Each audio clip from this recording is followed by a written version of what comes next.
Voilà, c'est un grand privilège évidemment d'être avec vous donc aujourd'hui. Et particulièrement, donc, on en voit quelques-uns de l'Assemblée lorsque nous avons nos conférences à Chambly. Et particulièrement, donc, je bénis le Seigneur pour chacun d'entre vous, le pasteur, sa chère épouse, donc le Seigneur continue à les fortifier. Alors, on a besoin évidemment de conducteurs devant les assemblées, devant les troupeaux. Alors, et aujourd'hui, évidemment, donc, le besoin se fait sentir, évidemment, donc, de véritables hommes de Dieu qui conduisent les âmes dans les voies droites du Seigneur. Le temps est court, le temps s'avance, le sablier est en train d'arriver, je dirais, au dernier grain, et nous avons besoin de savoir que le Seigneur, donc, a un peuple. Ce peuple est dans l'attente, ce peuple n'est pas fou, ce peuple est dans la sagesse. Le Seigneur a promis qu'il y aurait des vierges sages et des vierges folles à la fin. Donc, nous voulons faire partie, évidemment, donc, des vierges sages, et que le Seigneur continue à nous donner sa sagesse, et qu'il pardonne nos folies, qu'il pardonne évidemment nos péchés, nos transgressions, et comme nous l'avons si bien chanté tout à l'heure, donc, Seigneur, regarde si je suis sur une mauvaise voie, et conduis-moi sur la voie, évidemment, éternelle. Que Dieu soit béni. Amen. Vous avez les salutations de vos frères et sœurs, donc, de Chambly. Alors, nous sommes actuellement dans un projet de construction. Amen. Nous avons acheté, donc, le restaurant qui est au centre-ville. Alors, et nous sommes en train de le rénover. Alors, bientôt, normalement, le 20 mai, alors, nous allons avoir notre première conférence dans notre nouveau local. Donc, que Dieu soit béni. Amen. Alléluia. Merci Seigneur. Alléluia. Donc, le sujet de la conférence, donc, le galop des chevaux de l'Apocalypse. Nous allons parler donc actuellement les événements que nous voyons autour de nous. Nous allons rassembler et voir où nous en sommes donc évidemment sur l'horloge, le tic-tac prophétique du Seigneur. Et j'aimerais vous dire que le Seigneur n'est pas loin. Il me semble avoir l'ange Gabriel prendre la corne, le chauffard, et de sonner, et Christ descend, et nous montons, amen, à la rencontre du Seigneur dans les airs, et ainsi nous serons toujours, amen, avec lui. Que Dieu soit glorifié. Amen. Merci à l'Assemblée aussi pour tout ce que vous faites pour la mission, particulièrement.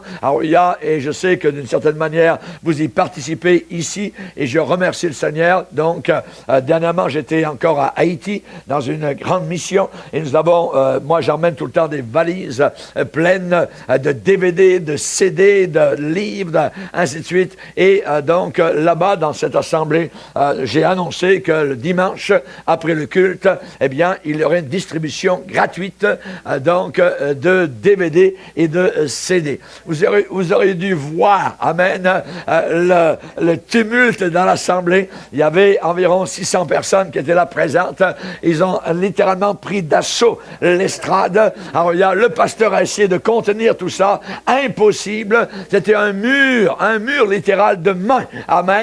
Les belles mains blanches à l'intérieur, noires à l'extérieur, qui voulaient absolument donc le pain de vie. Et je bénis le Seigneur pour ce grand privilège. Ici au Canada, donc, nous sommes un peu plus, je dirais, riches au point de vue monétaire, et nous voulons donner, évidemment, ailleurs, en Afrique et ailleurs, gratuitement, ce qu'ils ne peuvent pas avoir. Et ainsi, donc, nous bénissons le Seigneur pour le privilège. Et vous y participez, et un jour dans la gloire, vous aurez des gens qui viendront vous saluer, vous embrasser, en vous disant merci d'avoir permis, donc, que nous ayons la parole de Dieu, que nous puissions l'écouter. Et évidemment, donc, nous avons donné cela à tous ces gens, et nous pouvons le faire parce qu'ici au Canada, il y a des chrétiens qui sont intentionnés par rapport à la mission et qui veulent donc y participer. Alors, à Dieu soit toute la gloire. Nous avons aussi sur Internet actuellement le site donc de Raymond Bourgier, et particulièrement actuellement nous sommes rendus à 1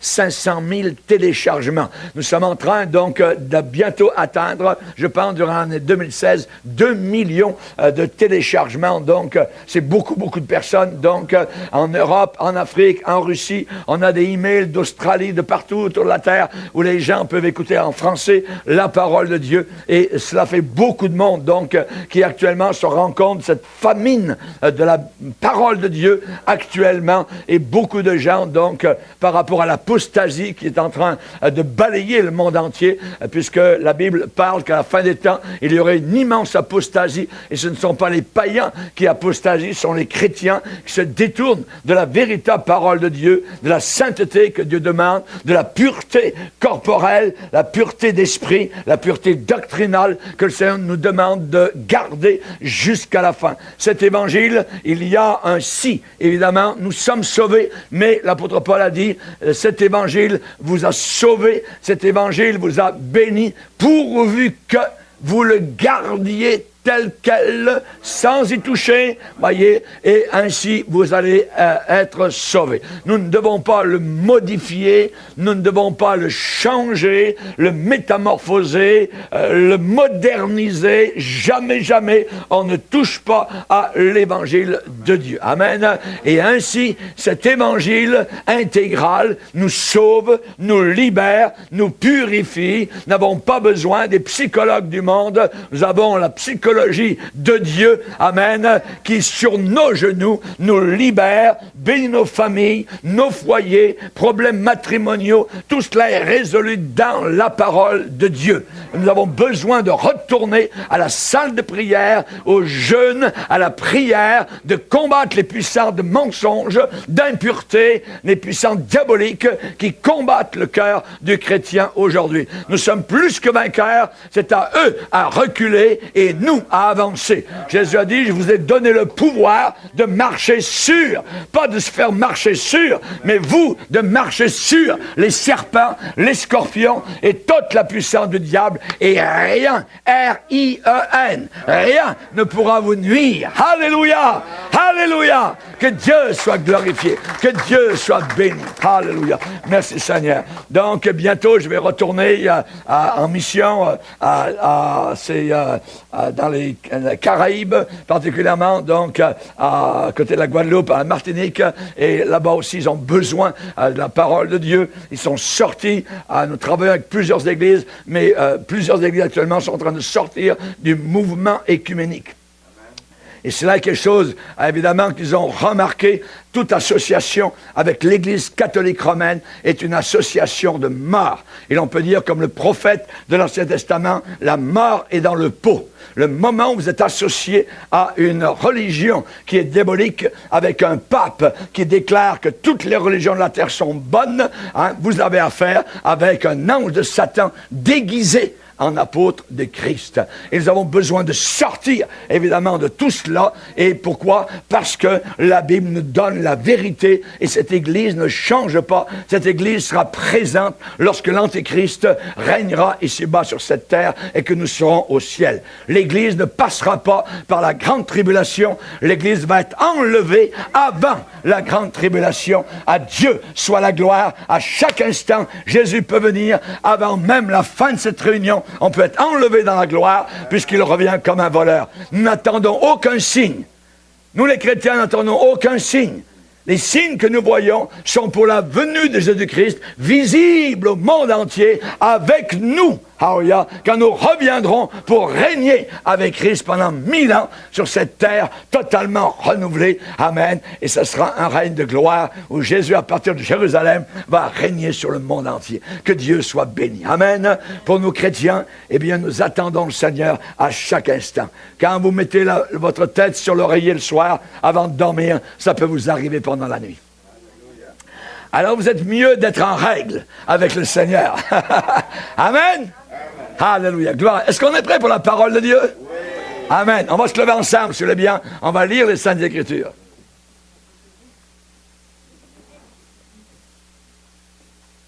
Évangile de Marc. Évangile de Marc. Et j'aimerais vous parler aujourd'hui de vêtements. J'aimerais vous parler de la garde-robe. Vous les dames, vous connaissez les garde-robes. Voyez. Et j'aimerais vous parler d'une autre garde-robe, la garde-robe du Maître. Alléluia. La garde-robe du Seigneur. Marc chapitre 10. Et nous allons lire à partir du verset 46. Marc chapitre 10, verset 46. Ils arrivèrent à Jéricho, et lorsque Jésus en sortit, avec ses disciples, et une assez grande foule, le fils de Timée, Bar-Timée, Bar ça veut dire fils de Timée, Bar-Timée, mendiant aveugle. Donc il était mendiant et il était aveugle. Il était assis au bord du chemin. Il entendit que c'était Jésus de Nazareth et il se mit à crier, « Fils de David, Jésus, aie pitié de moi. » Plusieurs le reprenaient pour le faire taire. Mais il criait beaucoup plus fort, « Fils de David, aie pitié de moi. » Jésus s'arrêta et dit, « Appelez-le. » Ils appelèrent l'aveugle en lui disant, « Prends courage, lève-toi, il t'appelle. » L'aveugle jeta son manteau, notez bien, jeta son manteau, et se levant d'un bond, vint vers Jésus. Jésus, prenant la parole, lui dit, « Que veux-tu que je te fasse? » Rabouni, lui répondit l'aveugle, « Que je recouvre la vue. » Et Jésus lui dit, « Va, ta foi t'a sauvé. » Aussitôt, il recouvra la vue et suivit Jésus dans le chemin. Amen. Seigneur, nous voulons te bénir pour ta puissante parole. Que le glaive de l'Esprit continue, Seigneur, à agir puissamment. Nous désirons, Seigneur Jésus, te connaître, mieux te servir, car tu es le Dieu vivant qui revient avec gloire. Toi qui as embrassé la croix, toi qui as gravi, Seigneur, Golgotha avec le bois sur ton corps ensanglanté, sur lequel tu as été cloué sur ce bois, Seigneur, élevé, afin que tu subisses ce que nous n'aurions jamais pu subir. Seigneur, tu es un Dieu qui nous a remplacés. Tu as pris notre place. Tu es notre agneau, Seigneur. Alléluia. Merci, Seigneur, pour tant de grâce et d'amour. Aide-nous à ne jamais oublier, Seigneur. Aide-nous aujourd'hui, maintenant, à venir dans ta garde-robe et nous revêtir des vêtements que tu as prévus pour nous dans cet hiver spirituel qui est froid, glacial. Nous te demandons, Seigneur, que nous soyons remplis de chaleur, de feu, de flamme, Seigneur. Au nom puissant du Sauveur, nous demandons ces choses. Amen. Et tout le peuple dit Amen. Amen. Gloire à Dieu. On peut s'asseoir, frères et sœurs. Alléluia. La garde-robe du Maître. Alléluia. Gloire à Dieu. Vous savez, dans la Bible, il y a un conseil judicieux, un conseil très, très approprié, qui se trouve dans l'Apocalypse à une église qui était totalement nue. Une église, imaginez. Une église qui parlait de Dieu, qui chantait Dieu, qui avait la parole de Dieu en main. Et le Seigneur vient vers cette église, et vous connaissez Laodicée, en disant, je te vomirai de ma bouche. Donc, une église vomit de la bouche de Dieu, c'est-à-dire qu'il va aller en enfer, qui ne peut pas rester dans la présence du Seigneur, à cause, elle était ni froide, elle était ni chaude, elle était tiède. Et s'il y a une chose que le Seigneur est, c'est la tiédeur. Et le Seigneur va déclarer cette église comme étant nu à ses yeux. Et évidemment, le Seigneur va donner un conseil judicieux en disant, je te conseille d'acheter de moi des vêtements afin de couvrir la honte de ta nudité. Et chers amis, la tiédeur nous découvre totalement aux yeux, évidemment, de Dieu. Et cela est une honte. Et le Seigneur ne veut pas, justement, donc, que nous soyons honteux à ses yeux, mais que nous soyons revêtus. Alors, il nous demande de venir vers lui et de payer le prix, d'acheter. Voyez, le salut est gratuit et total. Je dirais, on n'a rien à payer. Christ Jésus a tout fait sur la croix. Et en terminant son travail, il a dit, tout est fini. Tout est accompli. Donc, il a tout payé pour que nous allions au ciel. Mais ensuite, dès le début de la vie chrétienne, pour avoir la victoire, pour continuer à servir le Seigneur dans, je dirais, cette victoire, cette autorité, cette démonstration de puissance, de force, je dois moi-même payer le prix. J'ai un prix à payer. On a dit aux vierges folles, les vierges sages ont dit, en voyant le problème, l'extérieur est là, mais il n'y a pas d'huile à l'intérieur. La coquille est là, mais l'œuf est vide. Et là, il y a besoin d'aller acheter de l'huile. Quand vous achetez, vous payez le prix. Amen. Et donc, on a besoin, nous, de payer le prix pour, je dirais, avoir ces vêtements que le Seigneur veut bien nous accorder. Je te conseille d'acheter de moi des vêtements. Il est un conseiller. Il est un Dieu puissant. Pas un Dieu, il est un Dieu puissant. Les deux vont ensemble. Alléluia. Et la Bible dit, heureux l'homme qui ne marche pas selon le conseil des méchants. À l'église de Laodicée, c'était, je n'ai besoin de rien.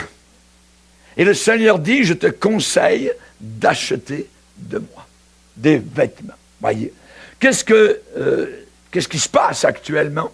C'est que nous sommes entrés dans une période actuellement de froideur spirituelle, de tiédeur spirituelle. Ni froid, ni chaud. Et cette tiédeur va aller, je dirais, tout le temps en s'aggravant, en devenant froid, voyez, en devenant glacé, en devenant gelé, en devenant surgelé, et parfois même on a des églises congelées.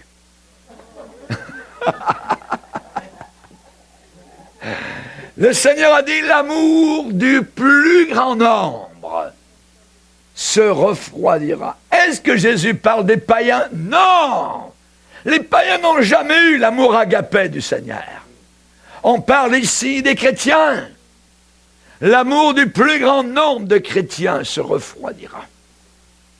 Donc, si je comprends bien la parole de Jésus, il faut que nous fassions partie du plus petit nombre.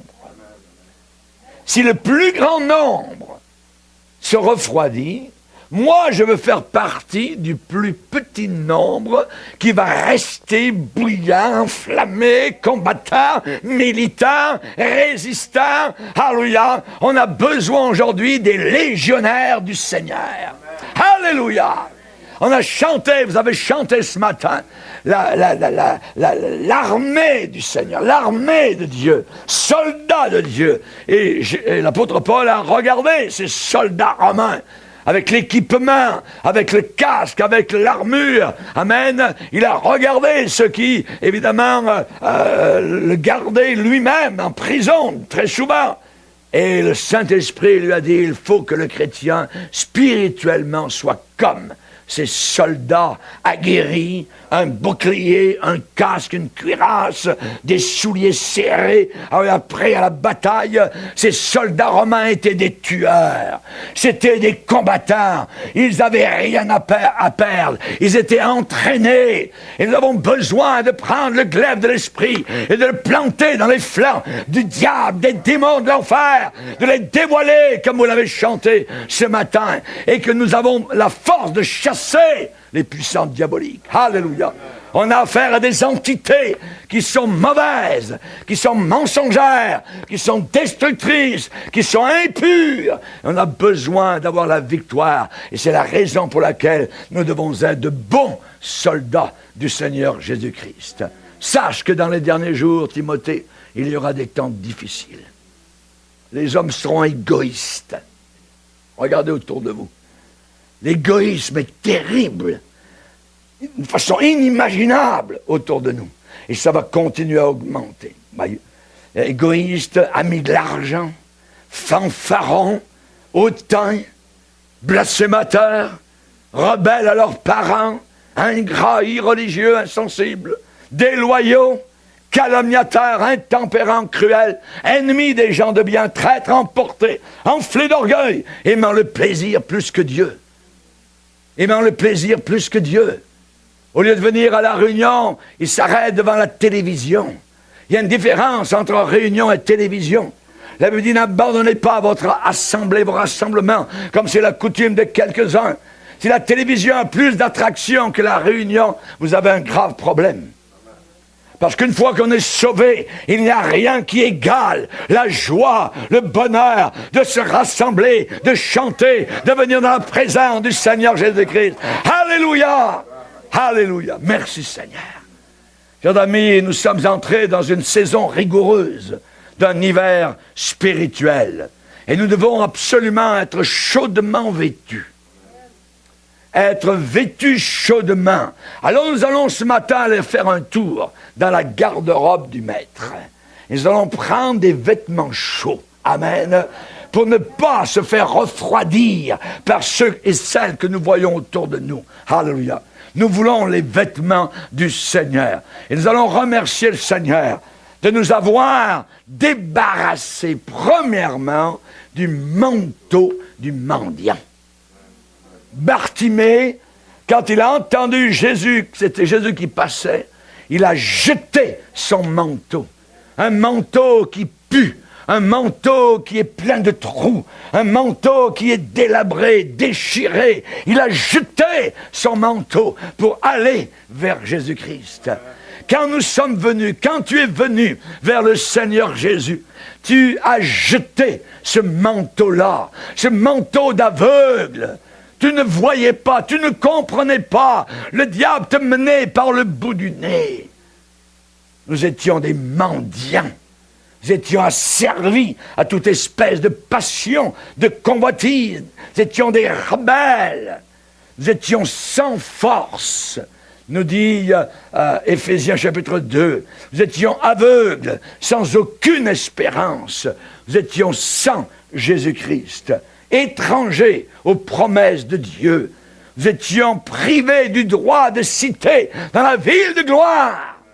Nous étions morts par nos offenses et par nos péchés dans lesquels nous marchions autrefois, dans notre rébellion. Oui, nous étions tous des fils de Timée. Nous étions tous des fils du diable. Madame, tu étais une fille de Satan. Oh non, vous m'offusquez, pasteur. Ah ben, Jésus est venu sauver des gens qui étaient dans les ténèbres. Des gens qui étaient perdus. Alors, si tu n'étais pas une fille du diable, il n'est pas venu pour toi. J'étais un fils de Satan. J'avais ma religion catholique. J'avais été élevé par un bon père, une bonne maman. Mon père était professeur à l'école des frères chrétiens. Imaginez. Il m'a inculqué les principes de la religion catholique. Mais j'étais perdu. Je ne connaissais pas Jésus. C'était simplement, oui, il est venu, il est mort pour nous, ainsi de suite. Mais est-ce que je le connais? Est-ce que je sais où je m'en vais après ma mort? Non! J'avais même peur de mourir. Jusqu'au jour où, sur un bateau de la marine française, j'ai pleuré sur mon péché. Je me suis repenti sous les étoiles et j'ai demandé pardon au Seigneur. Alléluia. Sa miséricorde est descendue, alléluia, du ciel par FedEx. Que Dieu soit béni. Et automatiquement, il est venu me pardonner, me libérer. Ma vie a été transformée, ma vie a été changée, bouleversée. Sur le bateau même, ils l'ont vu. J'ai commencé à recevoir des coups de poing, j'ai commencé à recevoir des crachats, on a commencé à me mettre sous les regards de la pornographie, j'ai jeté ça par-dessus bas, la bataille a commencé. À partir du moment où vous servez Dieu, vous êtes devenu un combattant. Si vous ne combattez pas, alors c'est que Satan vous tient sous son pied. Chers amis, Bartimée a jeté son manteau de mendiant. L'appel de Dieu a retenti dans notre cœur, sonnant le glas pour Satan. Jésus a dit à Bartimée, prends courage, viens vers moi. Les autres lui ont dit, il t'appelle, vas-y. Alors, il t'appelle. Si nous sommes ce que nous sommes aujourd'hui, c'est parce que quelque part, d'une manière ou d'une autre, on a entendu un appel d'en haut. Quelqu'un nous a appelés. Son nom est Jésus. Son nom est le roi des rois, le Seigneur des seigneurs, l'agneau de Dieu, la rançon. Alléluia. Il est venu, il a payé, il m'a aimé jusqu'à sa dernière goutte de sang. Alléluia. Que Dieu soit béni. Chers amis, nous avons été libérés. Ce triste manteau qui ne retenait aucune chaleur était percé de partout. C'était une vraie passoire, ce manteau. Bartimée, le soir, il se couchait dans ce manteau. Il avait froid. Il était mêlé avec la paille, avec la pourriture, avec les débris, avec ce que les animaux pouvaient laisser comme déchets autour d'eux. Il vivait une vie infernale. Il a jeté ce manteau-là. Et maintenant, j'aimerais vous dire que nous sommes libérés, nous aussi, de ce triste manteau de la vieille nature. Alléluia. Maintenant, nous suivons avec joie notre bien-aimé Sauveur. Il est dit aussitôt, il recouvra la vue et suivit Jésus dans le chemin. Dans le chemin. Vous ne pouvez pas suivre Jésus en dehors du chemin. C'est impossible. Il faut que vous soyez dans le chemin.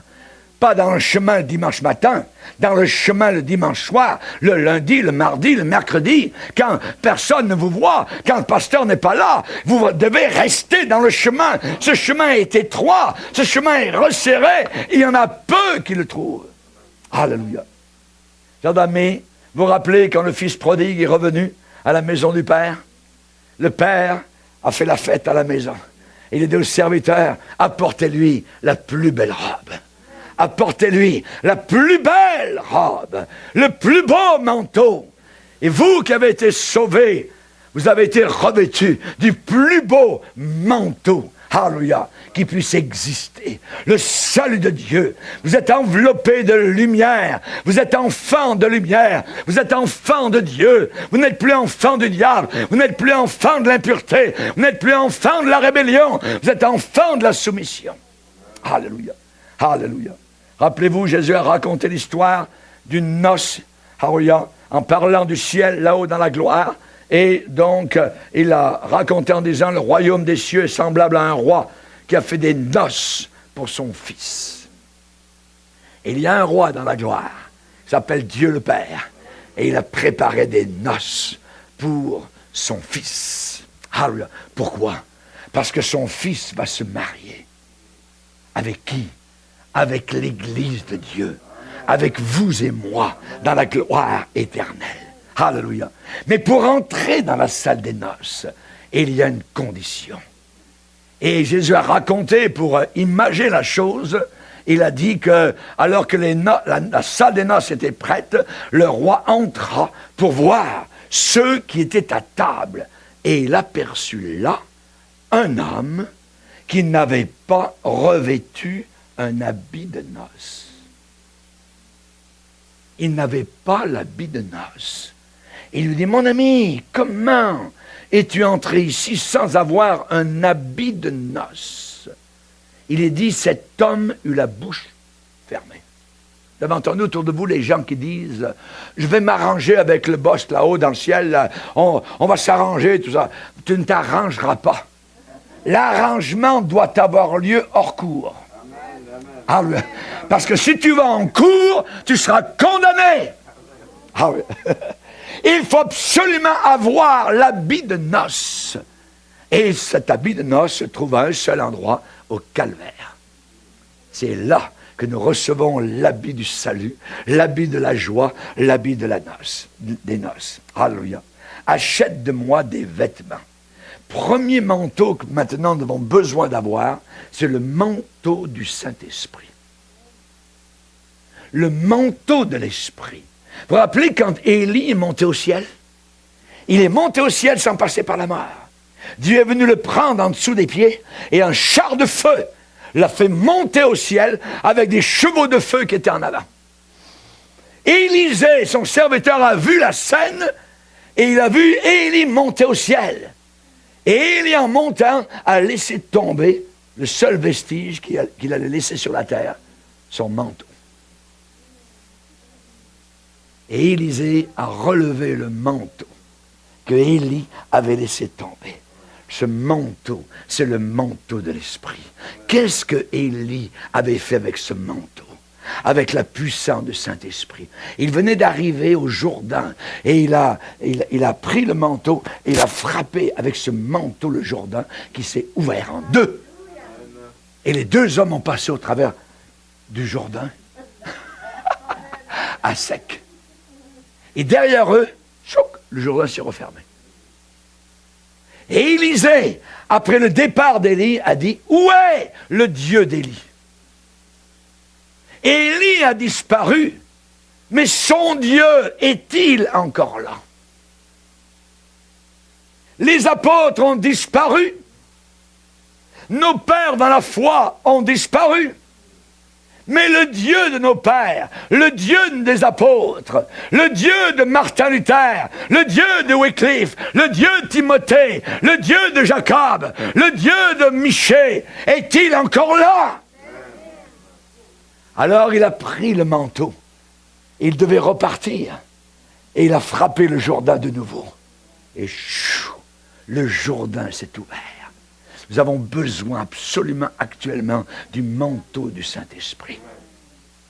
Le manteau de la puissance. Jésus a quelques disciples, une poignée, et il leur dit allez par le monde entier. Hein? Jésus a bien entendu, le monde entier, prêcher la bonne nouvelle. Mais on est si peu. Vous recevrez le manteau de l'Esprit. Vous recevrez de la puissance. Vous recevrez de la force. Vous recevrez de la dynamisme. Quand cela? Quand le Saint-Esprit viendra sur vous et vous serez mes témoins à Jérusalem, dans la Judée, dans la Samarie et jusqu'au Canada. Alléluia! Alléluia! Par toute la terre. Chers amis, nous avons besoin de ce manteau du Saint-Esprit. Alléluia. Élisée s'est précipité pour le ramasser. Est-ce que vous cherchez la puissance du Saint-Esprit? Après avoir été sauvé, la chose que vous devez demander, Seigneur, baptise-moi dans le Saint-Esprit. Nous croyons au baptême dans le Saint-Esprit avec une évidence. Et vous n'êtes pas baptisé dans le Saint-Esprit tant que vous n'avez pas parlé dans des langues nouvelles. C'est le signe. C'est le signe que l'on voit que les chrétiens étaient baptisés dans l'Esprit. Relisez les Actes des Apôtres. Vous allez voir à la Pentecôte, ils commencèrent à parler en d'autres langues, selon que l'Esprit leur donnait de s'exprimer.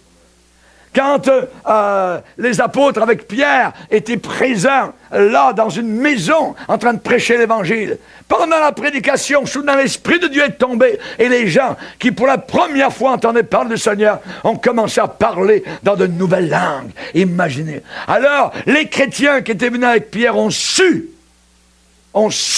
que le Saint-Esprit était tombé sur eux parce qu'ils les entendaient parler en langue et glorifier Dieu. Mais c'est merveilleux. Cherchez le baptême dans le Saint-Esprit. Et cherchez-le. C'est vous qui allez parler. C'est vous, c'est pas Dieu qui parlera. C'est vous qui allez parler. Mais ce que vous direz, les paroles, vous allez dire, mais je comprends rien de ce que je dis. Mais c'est merveilleux. C'est comme cela. La Bible dit, celui qui parle en langue ne parle pas aux hommes, mais à Dieu. Personne ne le comprend. Personne ne le comprend. Ouais, blablabla. Bla, bla, bla. Non. Ce sont des mystères que nous disons au Seigneur. Ce n'est pas du blablabla. C'est un langage. C'est quelque chose de merveilleux. Nous bénissons Dieu. Celui qui parle en langue s'édifie lui-même. Des églises disent que c'est fini, c'est passé, c'était pour le 1er siècle. No way! C'est pour aujourd'hui, car Jésus-Christ est le même hier, aujourd'hui et éternellement. Il n'y a aucun endroit dans la Bible qui nous dit que cela est terminé. Aucun endroit. Montrez-moi l'endroit où ça dit c'est terminé, il n'y aura plus de langue. Jamais. Ça n'existe pas. Le manteau du Saint-Esprit. Comme on a besoin de cela. Comme on a besoin de cela. Avançons-nous sur le chemin de l'éternité avec le manteau du Saint-Esprit, de la puissance. Il m'a revêtu du manteau de la délivrance, de la puissance, de la force. Tu me donnes de la force comme du buffle, va dire David. Tu m'oins d'une huile fraîche. Oui, tu oins ma tête. Alléluia. Est-ce que votre tête, vos pensées sont ointes du Saint-Esprit ou du poison du diable? On ne peut que servir ou Dieu ou le diable. Servez le Seigneur. Servez-le dans la puissance du Saint-Esprit. Pour combattre spirituellement contre les forces diaboliques de ténèbres, on a besoin des armes efficaces du Saint-Esprit.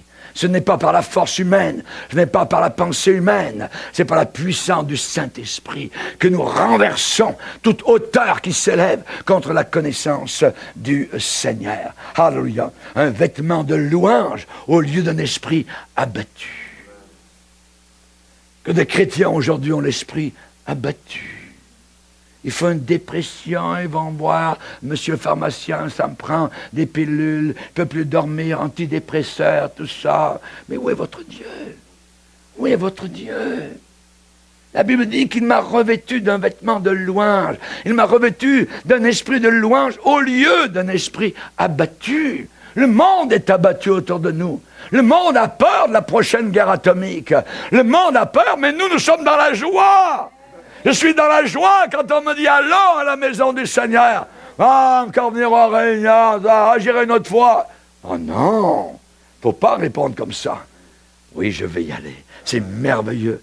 Quand vous venez à la réunion, vous êtes fatigué. Quand vous ressortez de la réunion, vous êtes rempli de joie. Votre force est renouvelée. Alléluia. Vous avez rencontré Dieu au travers de sa parole. Sa parole nous renouvelle. C'est le médicament de Dieu. Alléluia. Le médicament du Seigneur, lisez votre Bible. Est-ce que vous savez lire? Avez-vous appris à lire? Moi, je remercierai le Seigneur tous les jours de ma vie pour la bonne petite dame à l'école primaire qui m'a dit, lis ici, là, il envoie... Bien, aujourd'hui, je peux lire la parole de Dieu, savoir ce que Dieu déclare. Dieu n'a qu'un seul livre. Il n'a pas le Coran, il n'a pas le livre des Mormons, des témoins de Jéhovah. Il y a un seul livre, avec 66 livres. L'Église catholique a ajouté certains livres apocryphes et qui justifient de prier les morts, par exemple, ou le purgatoire, ainsi de suite. Ils les ont ajoutés dans leur Bible à eux. Notre Bible n'a que 66 livres. Et c'est terminé en disant, si quelqu'un ajoute quelque chose à ce livre, ou quelqu'un retranche quelque chose à ce livre, sa vie sera retranchée du ciel. Donc, touche pas à ça. Tu le prends tel quel. Et tu dois t'y soumettre. Tu dois y obéir. Jésus a dit, vous êtes heureux. Vous êtes vraiment heureux. Pourvu que vous mettiez en pratique. C'est bien d'écouter. C'est bien d'écouter. Oh, on écoute, pas de problème. Mais mettre en pratique. La mise en pratique, c'est là où le pneu touche l'asphalte.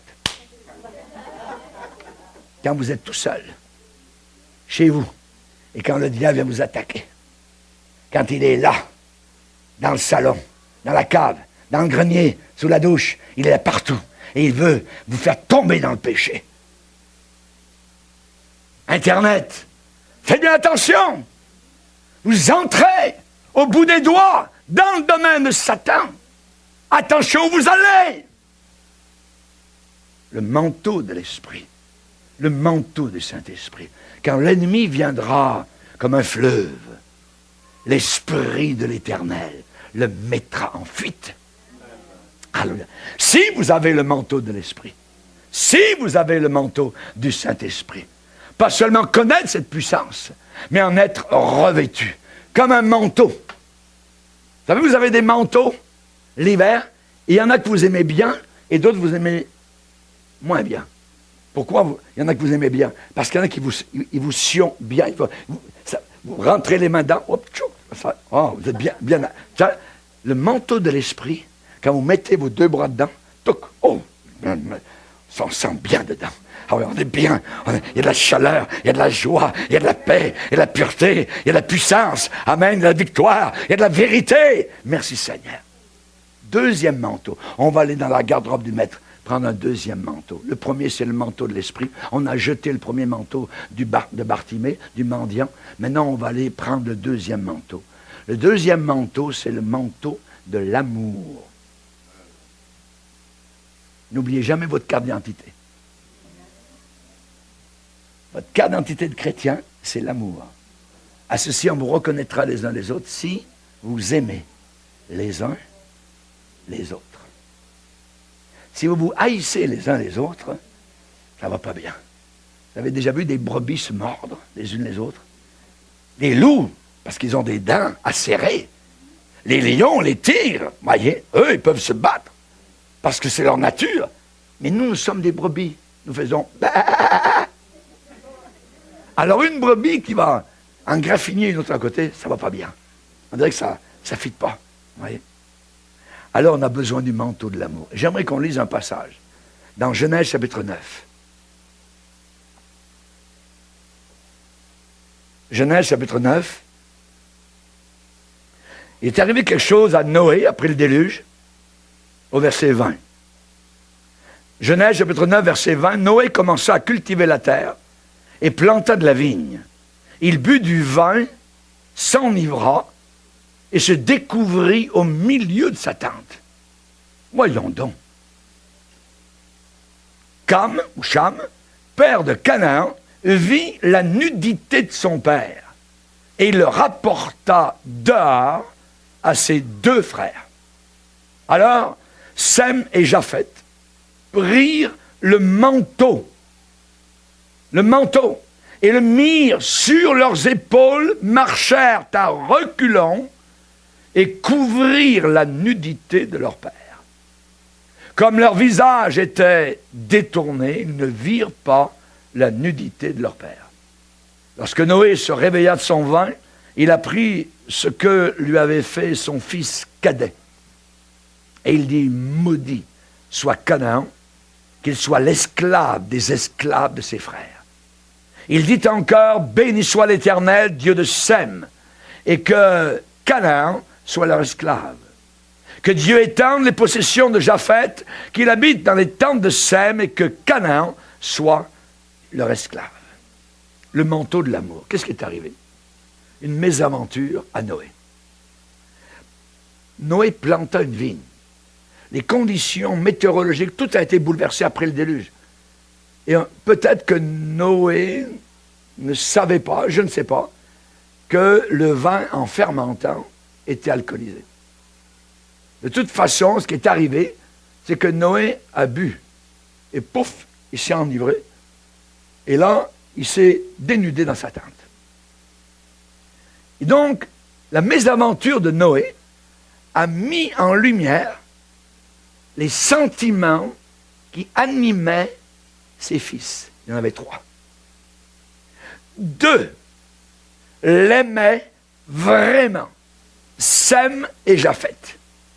La Bible dit, honore ton père et ta mère. Ah, mais vous ne savez pas ce que... Non, la Bible dit, honore-les. Au moins, ils t'ont donné la vie. Honore ton père et ta mère, afin que tu sois heureux sur la terre et que tu vives longtemps. Il y avait un prédicateur qui avait, quand j'étais jeune pasteur, qui avait 110 ans. Un prédicateur, il était vif comme un jeune homme. Et il était booké dans ses prédications 2 à 3 ans à l'avance. À 110 ans. On lui a posé la question. Comment se fait-il? Quel est votre secret? Il a répondu, j'ai toujours honoré mon père et ma mère. Je n'ai jamais fumé et je me suis toujours couché de bonne heure et levé tôt. J'ai toujours honoré mon père et ma mère. Honore ton père et ta mère afin que tu sois heureux. Heureux. Et que tu vives longtemps. Nous vivons dans une génération aujourd'hui qui déshonore les parents. Le diable travaille à dissocier les familles, à faire éclater les familles. Les gens, ils ont une femme, 2 femmes, 3 femmes, 4 femmes aujourd'hui. Comme dans du temps des Romains. Du temps des Romains, la femme ne valait plus rien. Parce que c'était exactement comme aujourd'hui. Et Jésus, parlant de la génération qui a vu le déluge, il dit, avant le déluge, les hommes se mariaient leurs enfants. Mais ces mariages-là ne valaient pas grand-chose, puisque Dieu les a tous tués. Chers amis, ça ne veut pas dire que parce que je me marie, je suis absolument dans la volonté de Dieu. Donc, faire très attention. Ils vont prier le Seigneur. Un jeune homme et une jeune fille qui vivent en concubinage et qui se disent chrétiens sont des menteurs et vont en enfer. Vont en enfer avec leur Bible, avec leur cantique, ainsi de suite. Ils vivent en concubinage. Et la Bible dit que le mariage soit honoré de tous parce que Dieu jugera, condamnera les impudiques et les adultères. Ne parlons pas des homosexuels chrétiens. C'est abominable. Ils vont en enfer. Aujourd'hui, les chrétiens ont le cerveau lavé parce qu'ils entendent ici et là, à Internet, ainsi de suite. Vous avez un paquet de faux prophètes. C'est le livre. Quand vous montez en avion, vous voulez quoi? Que le pilote qui est là-bas au fond, avec le copilote, et que vous voulez qu'ils aient l'esprit étroit. Vous ne voulez pas qu'ils aient l'esprit large. Vous voulez qu'ils regardent très bien leurs instruments de bord. Et nous avons besoin des instruments de bord. Rappelez-vous que le Seigneur va dire à certaines personnes au jour du jugement, je ne vous ai jamais reconnu. On a chassé des démons, on a guéri des malades. Mais ce n'est pas ça qui sauve. Ce qui sauve, c'est le sang de Jésus à la croix. Ce n'est pas tes œuvres, tes bonnes œuvres, parce que tu es gentil, parce que tu t'assois dans une église. Dans une église, tu peux avoir la moitié des gens qui vont aller en enfer et l'autre qui va aller au ciel. Dieu regarde le cœur. Dieu juge le cœur. Et nous avons besoin de bien nous repentir de nos péchés et de bien lire les instruments de bar. Le pilote ne regarde pas par-dessus la vitre. Copilote, je pense qu'on est dans le coin, on va commencer à descendre. Vous allez descendre dans un désert ou sur une ville ou sur un gratte-ciel ou en plein dans l'eau. Il faut regarder les instruments. Les instruments. Nous avons un instrument. Et cet instrument me dit que ceux qui vivent en concubinage vont en enfer. Prouvez-moi le contraire. La Bible me dit que ceux qui sont homosexuels vont en enfer. La Bible me dit que les transgenres sont les plus grands menteurs que la terre ait jamais portés. Parce qu'ils disent qu'ils sont une fille alors que Dieu a dit tu es un garçon. Ils mentent. Rébellion totale, nous sommes à la fin. Noé a vu qui l'aimait vraiment dans ses fils au travers de sa mésaventure. Cham a été le rapporteur des choses qui n'édifient pas. Il est allé voir ses frères. Hey, les frères, hey, le vieux père, vous savez pas ce qui est arrivé. Blablabla. Le rapporteur divise les amis. Et Sem et Japheth n'ont pas partagé la joie de leurs frères. Pas du tout. Ils ont saisi un manteau. Et l'un a pris un bord, l'autre a pris l'autre bord, et ils sont avancés dans la tente de leur vieux père à reculons, et ils ont posé, sans regarder, le manteau sur le corps de leur vieux père. Ça, c'est l'amour. Ça, c'est l'amour. C'est le manteau de l'amour, chers amis. Ils ont saisi un manteau pour couvrir la nudité de leur père. L'autre s'est moqué de leur père. Il a appelé les autres pour surprendre la faute de leur père. Dans 1 Corinthiens 13, vous connaissez tous ce passage. C'est le manteau de l'amour que nous avons là, qui sert à couvrir les frères et les sœurs. Non pas à dévoiler leurs erreurs, leurs manquements. La Bible dit que nous devons faire attention à nous-mêmes. Il y a des gens qui regardent tout le temps les pailles dans les yeux des autres. Ils ne voient pas la poutre. Et le Seigneur déclare, justement au travers de Paul, dans l'Épître aux Galates, et il va dire, attention mes frères, si un homme vient à être surpris en quelque faute, vous qui êtes spirituels, redressez-le avec un esprit de douceur. Prends garde à toi-même, de peur que tu ne sois aussi tenté. Portez les fardeaux les uns des autres et vous accomplirez ainsi la loi de Christ. Si quelqu'un pense être quelque chose, quoi qu'il ne soit rien, zéro, alors il s'abuse lui-même. Il se séduit lui-même. Il se raconte des mensonges lui-même. Faites bien attention. Que chacun examine ses propres œuvres. Et alors il aura sujet de se glorifier pour lui seul et non pas par rapport à autrui. Car chacun portera son propre fardeau. Amen. Dans l'Église de Dieu, nous sommes là pour colmater. Nous sommes des pompiers. Nous ne sommes pas des pyromanes pour mettre le feu aux poudres, que tout explose, que tout éclate. Nous sommes là pour éteindre les feux. Nous sommes là pour couvrir avec le manteau de l'amour. Amen. Alléluia. Gloire au Seigneur. Si vous vous aimez les uns les autres, c'est à cela que l'on reconnaîtra que vous êtes mes disciples. N'oubliez jamais que Satan est l'accusateur des frères. L'accusateur des frères et sœurs. On n'est pas parfait. Regarde-toi toi-même. Et tu auras sujet à te glorifier toi-même vis-à-vis du Seigneur. Pas par rapport à quelqu'un d'autre. La Bible dit qu'à la fin des temps, les hommes seront calomniateurs. Ce mot calomniateur en grec, c'est diaboloi. Ça veut dire qu'ils seront diaboliques.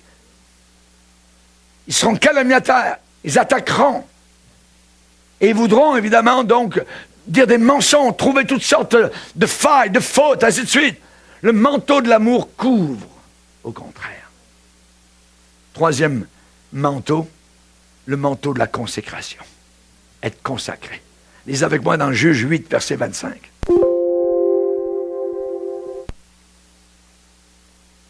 Juge 8, verset 25. C'est du temps de Gédéon. Et Gédéon était un instrument de délivrance entre les mains de Dieu pour libérer le peuple d'Israël des Madianites.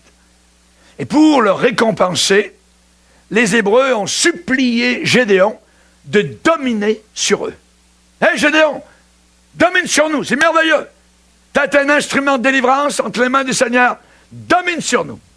Gédéon a dit, non, je ne dominerai pas sur vous. Regardez, Juge chapitre 8 et au verset 24. Gédéon leur dit, j'ai une demande à vous faire. Donnez-moi chacun les anneaux que vous avez eus pour butin. Les ennemis avaient des anneaux d'or, car ils étaient ismaélites. Et ils dirent, regardez, nous les donnerons volontiers. Et ils étendirent un manteau sur lequel chacun jeta les anneaux de son butin. Le manteau de la consécration. Oui, nous ferons ça volontiers. Dans l'Église de Dieu, nous faisons les choses volontairement. Personne n'est forcé de faire quoi que ce soit dans l'Église du Seigneur. Je ne suis même pas forcé de rester. Si je veux m'en aller n'importe quand, la porte est toujours là et il y a une grande pancarte, c'est marqué « Sortie ». C'est toujours volontairement dans l'Église de Dieu que nous servons le Seigneur. Et pour justement récompenser, je dirais, la chose, les Hébreux, donc on dit à Gédéon, domine sur nous. Nous les pasteurs, nous ne dominons sur personne. Nous ne sommes pas là pour dominer, nous sommes là pour conduire, pour diriger, pour proposer, pour conseiller, pour guider, comme un troupeau, voyez, mais jamais dominer. Non, voyez. Et on voit que Gédéon a dit, pas question de dominer sur vous. Et il leur a demandé simplement l'or et l'argent du butin. Et aussitôt, ils ont étendu un grand manteau. Et ils ont apporté volontairement, donc, une partie du butin. Nous les donnerons volontairement, volontiers. Là où est ton trésor, là aussi sera ton cœur. Amen, amen. Ton cœur, gloire au Seigneur. Et au travers des siècles, eh bien, l'expert nous apprend que l'Église consacrée, c'est l'Église bénie et c'est l'Église victorieuse. Alléluia. Vous êtes l'Église du Seigneur. Amen. Que nous soyons de bonne volonté.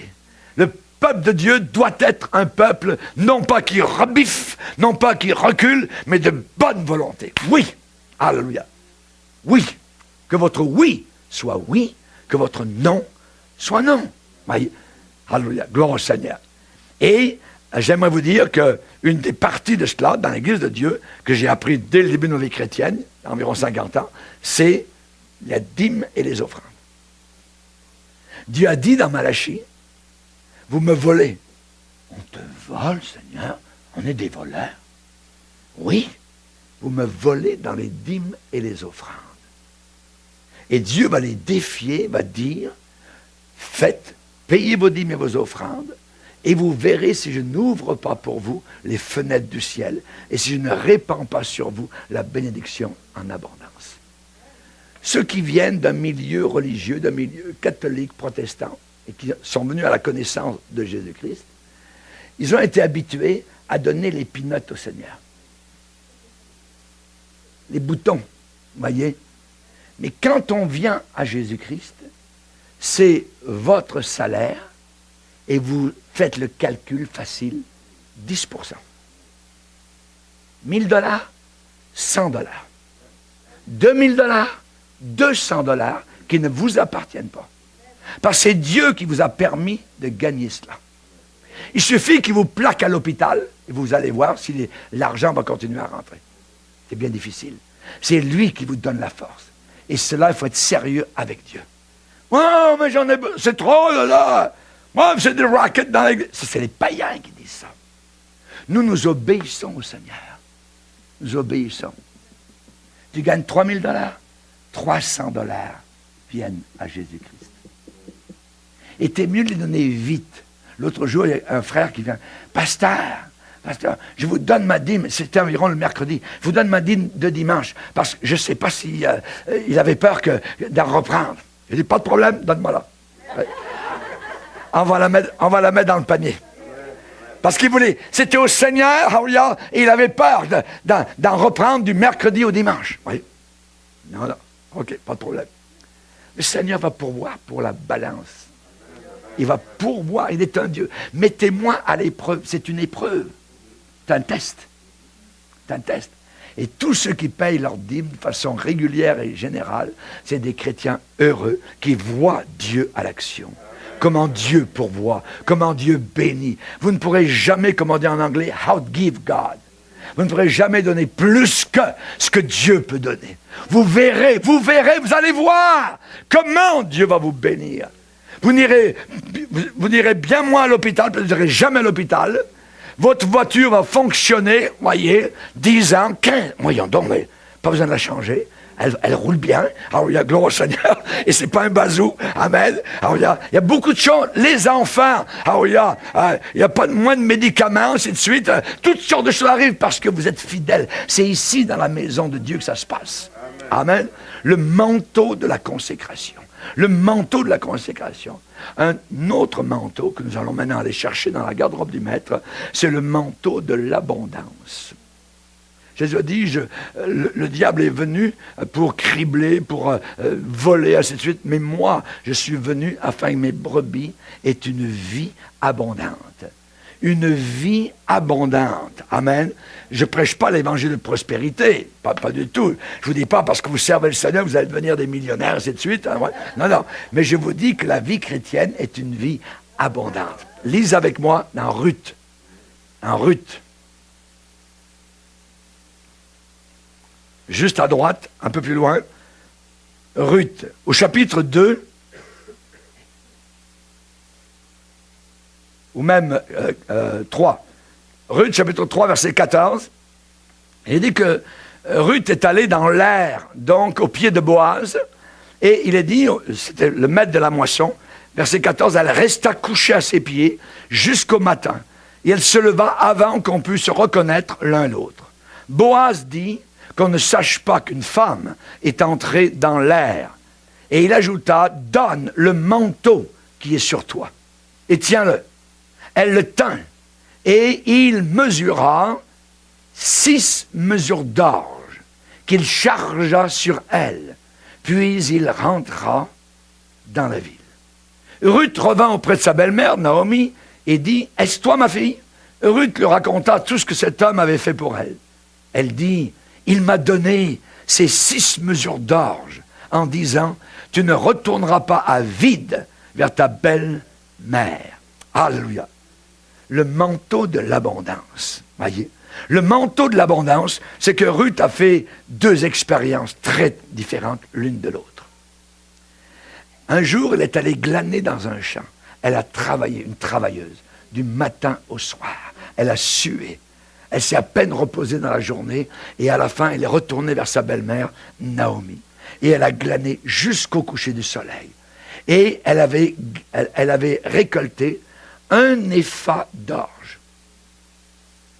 1 épha d'orge, une mesure d'orge. Voyez. Mais ici, quand elle est restée une partie de la nuit au pied de Boaz, le matin, Boaz lui dit, ma fille, ouvre ton manteau. Et combien de mesures a-t-il versé dans son manteau? 6. Toute seule, une mesure. Au pied du maître de la moisson. 6 mesures. Alléluia. Vous avez compris? Jésus qui dit, Marthe, Marthe, Marthe, tu montes, tu descends, tu cours ici, il n'y a pas de problème avec ça, mais ta sœur qui est à mes pieds, elle a choisi la bonne part qui ne sera pas enlevée. Nous, chrétiens, nous courons d'un côté et d'autre. Nous n'avons plus de temps au pied de Jésus. C'est quand, à part d'ici, disons, à part, mettons ça à part les réunions, chez vous, c'est quand la dernière fois vous êtes mis à genoux devant le Seigneur, au pied du Seigneur. Et nous avons notre petite mesure. Une mesure. Ah, travaillez. Oui, mais si tu avais été au pied du Seigneur, tu aurais eu 6 mesures d'orge. Tu aurais eu une vie bien plus abondante, bien plus fructueuse. Le Seigneur, c'est lui qui veut verser dans ton sein une bonne mesure secouée et qui déborde. Alléluia. Reste au pied du Seigneur. Nous sommes au pied des hommes. Nous ne savons plus ce que ça veut dire d'être au pied de Jésus, au pied du Maître, au pied du Seigneur. Amen. Le secret de l'abondance, d'une vie abondante dans le Seigneur. Moi, mon épouse, il me semble qu'on pourrait vivre 5 vies. Il me semble qu'on a vécu 3 vies. Depuis, quand on avait dans la vingtaine, on a servi le Seigneur. Quand on était en trentaine, on a servi encore. Dans la quarantaine, quand j'avais 50 ans, encore. Quand j'avais 60 ans. Je suis proche d'avoir 70. Imaginez. Et on peut encore faire un paquet de choses dans l'œuvre du Seigneur. Une vie abondante. Une vie glorieuse. La vieillesse. Vous savez ce que c'est la vieillesse? La vieillesse, c'est quelqu'un qui est vieux et il y a à l'intérieur un jeune homme. Et il se dit, qu'est-ce qui est arrivé? Qu'est-ce qui est arrivé? Voyons donc. La vie a passé. Ah regarde, le jeune homme est encore là et c'est juste le coffre qui a quelques bavures, qui a quelques... Alléluia! Il y a une jeune fille à l'intérieur de toi. Amen. Il y a quelqu'un, il faut rester au pied du Seigneur. Il faut que tu restes au pied de Boaz. Celui qui t'a racheté pour entendre sa voix. Plonge-toi dans les Écritures. Entretiens-toi. Ouais, j'ai pas le temps. Si t'as pas le temps, c'est que vraiment, t'as un problème. Un problème de ne pas avoir assez de temps. Et le diable, il va t'en donner, je dirais, des occasions de faire ceci, cela, pour que tu n'aies jamais le temps. Les chrétiens, ils se lèvent le matin, Seigneur, je t'aime, tout ça. Un petit verset, tout ça, en lisant le café, tout ça. Puis, comme on prend un petit peu chez le Chinois, vous savez, là, quand au restaurant, ils ont les petits papiers à peu près pareils, vous voyez. Et puis le soir, on arrive, Seigneur, tu sais, tu me connais, je t'aime, tout ça, je suis trop fatigué, bye, puis là. Ami, ça n'a aucun sens. Ça n'a aucun sens. On n'a pas de vie avec le Seigneur. On ne le connaît pas. Vivez votre vie de mari et d'épouse comme ça, voyez. Vous allez vers le divorce. Parce qu'il n'y a plus de temps ensemble. On ne parle plus ensemble. Il n'y a plus d'amour. On ne sent plus cette chaleur. Il faut passer du temps avec le Seigneur. Amen. Et en terminant, je voudrais... Il y a beaucoup de manteaux dans la parole de Dieu. Amen, amen. La prochaine fois, amen. La prochaine fois, je vais amener le tailleur. Amen. Amen. Alléluia. Le manteau de l'opprobre. Le manteau de l'opprobre. Voyez. Rappelez-vous, ils le couvrirent d'un manteau écarlate. Jésus. Le manteau de la honte. Manteau écarlate. Revêtu de ce manteau écarlate, Jésus va être abreuvé d'injures, de blasphèmes, de crachats. Il va être méprisé. Il va être injurié, giflé. On va lui arracher la barbe. Honte. Manteau de la honte.